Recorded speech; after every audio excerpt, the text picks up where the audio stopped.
Une deuxième vidéo pour vous reparler de Au secours, alors cette fois-ci consacrée aux jeux de mots. Alors au secours, quelques jeux de mots, j'en ai fait un moi aussi, jeux de mots, bon, voilà.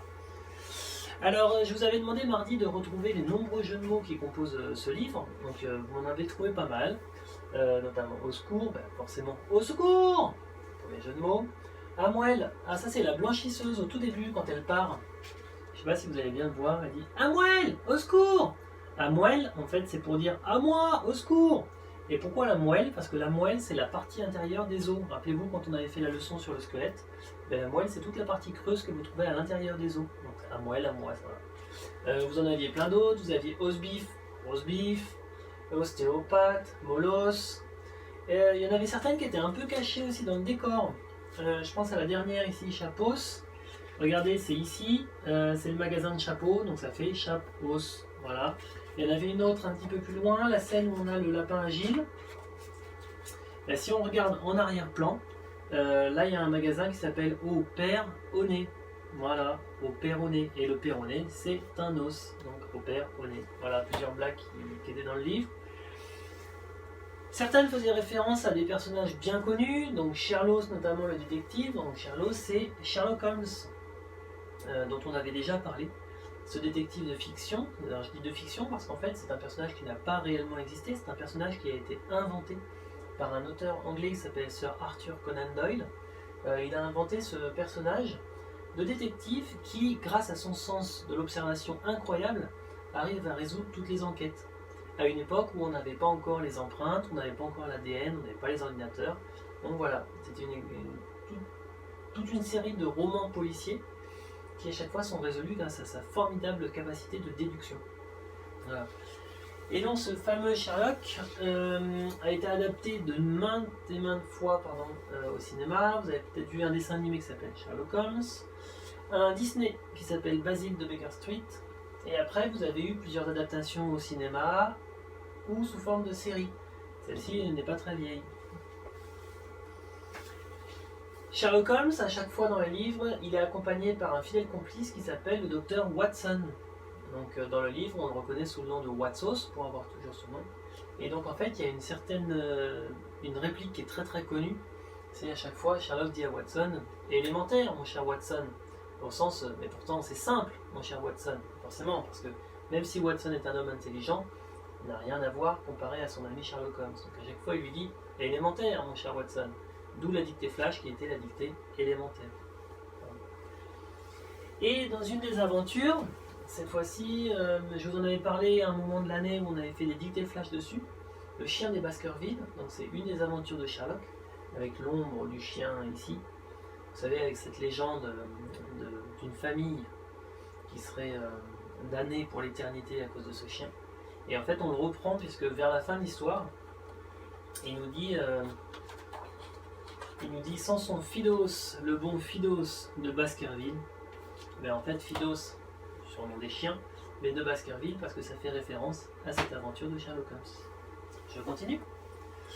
À un moment du livre, on nous parle de l'ossobuco. L'ossobuco, c'était pour la boucherie.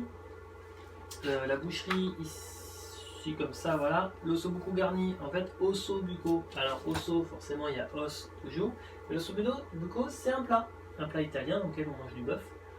Voilà donc un exemple d'ossobuco. Nous avions également le Lapinos Agile, alors ça je vous en avais parlé, donc effectivement le Lapinos Agile c'est un cabaret qui existe toujours à Paris, alors forcément en ce moment avec le confinement il est fermé, mais voilà, un cabaret qui a plus de 100 ans et dans lequel il y avait ce fameux Picasso qui est venu quelquefois pour voir des spectacles. Des spectacles parmi lesquels peut-être que vous connaissez Joséphine Baker, donc à un moment on nous en parle dans la scène du cabaret. Donc quand on est au Lapinos Agile, on tourne la page et on nous parle de la belle chanteuse Joséphina. Alors pourquoi elle est là dans l'histoire? Parce qu'on a toujours ce os ici dans le prénom qu'on retrouve ici. Et donc une belle chanteuse tropicale. En fait, Joséphine Baker, c'est une chanteuse d'origine américaine qui est devenue française après. Une très belle femme qui faisait sensation à cette époque-là, qui était très très très connue. Et en plus, elle a eu un rôle important. Alors là, on la voit sur un de ses spectacles. Donc en fait, l'illustration est tirée de ce décor de scène qu'elle avait à un moment. Et en fait, ici, elle est bien militaire parce que pendant la Deuxième Guerre mondiale, en fait, elle a utilisé son statut de star, parce qu'elle était connue comme une star, hein. Elle a utilisé son statut de star en fait pour servir d'agent d'espionnage pour les services français en fait.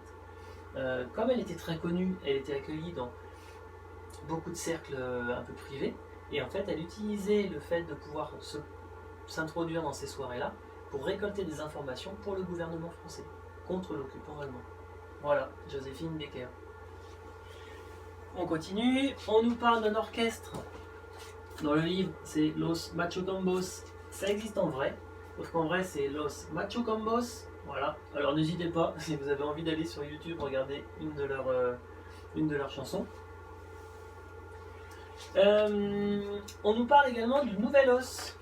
Alors c'est quand on a cet article où on nous dit mais que fait la police? Félicitations à Adrienne notamment qui me l'a trouvé celui-là. Donc le Nouvel Os en fait c'est une référence à un journal qui existe vraiment, qui s'appelle le Nouvel Obs. Je vous en ai mis une couverture ici. Alors le vrai nom c'est le Nouvel Observateur, et très souvent les gens disent le Nouvel Obs ou tout simplement l'Obs, parce que ça a changé de nom récemment. Donc en fait le jeu de mots était là, le Nouvel Os, le Nouvel Obs. Nous avions également Medranos, la piste de cirque, je ne sais pas où vous le mettre ici. On disait qu'on était au cirque Medranos, alors c'est une référence à Medrano.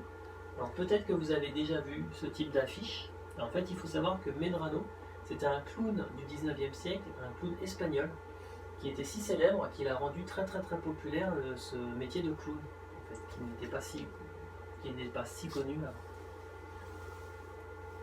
Et enfin, pour finir, le livre s'appelle Au secours. Il se déroule dans la grande ville d'Ostendre. Alors, Ostendre, c'est pas seulement un jeu de mots par rapport à os, tendre et os dur par la suite. Ostende, c'est parce qu'en fait, ça ressemble à une vraie ville qui s'appelle Ostende. Alors, Ostende, c'est une ville de Belgique. Une ville de Belgique qui est très connue, notamment en Angleterre, parce que c'est pas très loin de l'Angleterre. Il y a énormément d'Anglais qui viennent passer leurs vacances dans cette ville de Belgique. Pourquoi ? Bien parce qu'elle est située juste au bord de la mer et que les touristes britanniques adorent venir passer leurs vacances à cet endroit-là. Voilà, donc Ostende, en fait, c'était la ville d'Ostende. Voilà, il y avait encore beaucoup d'autres jeux de mots, mais voilà, je voulais faire un petit retour sur ces jeux de mots principaux.